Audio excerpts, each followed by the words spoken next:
Salut tout le monde! Aujourd'hui, on s'attaque à la fameuse question réagir du cours FARA 5203. On va se le dire, des fois, juste à la voir, le petit stress embarque.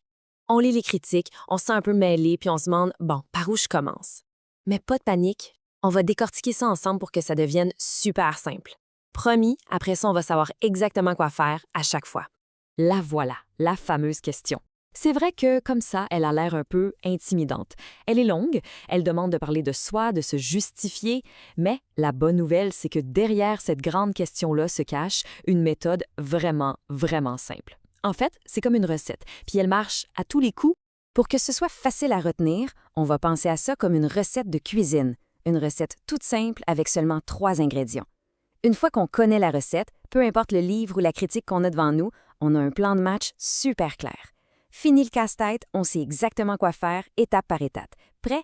On sort notre tablier. Alors, voici nos 3 ingrédients magiques. Premièrement, on trouve notre sentiment.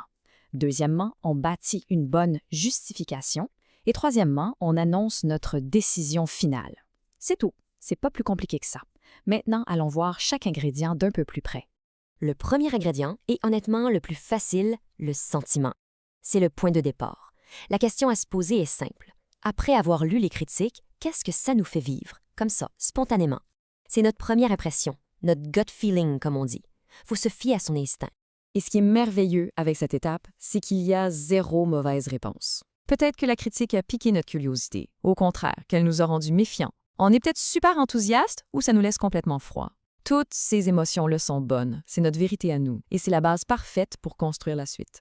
Bon, on arrive maintenant au cœur de la recette. L'ingrédient qui donne toute sa saveur à notre réponse, la justification. C'est ici qu'on fait le lien, qu'on bâtit un pont bien solide entre le sentiment qu'on vient de nommer et des choses concrètes. On ne dit pas juste « je ressens ça », on explique super bien pourquoi. Alors, comment on le construit, ce fameux pont? C'est simple.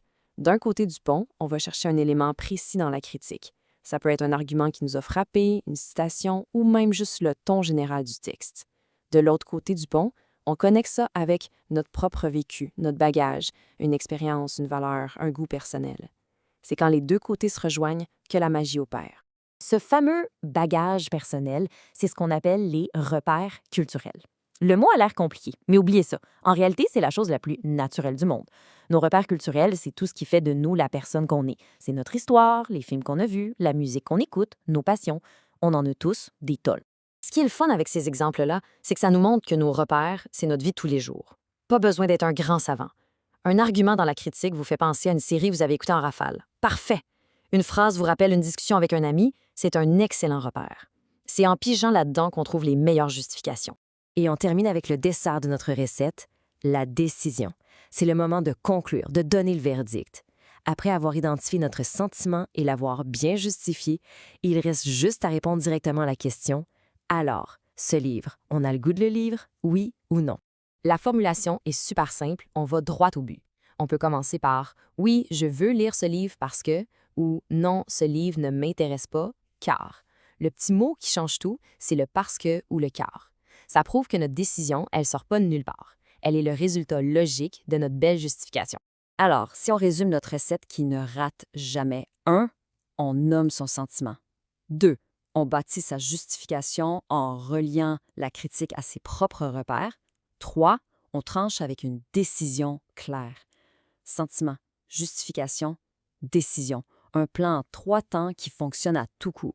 Et la chose la plus importante à retenir, c'est vraiment ça. Dans une question de réaction, il n'y a pas de bonne ou de mauvaise réponse. Il n'y a que notre opinion, bien appuyée. La seule chose qui compte, c'est d'assumer son point de vue et de bien l'expliquer. Ayez confiance en votre voix, en votre jugement. C'est ça, la vraie clé du succès.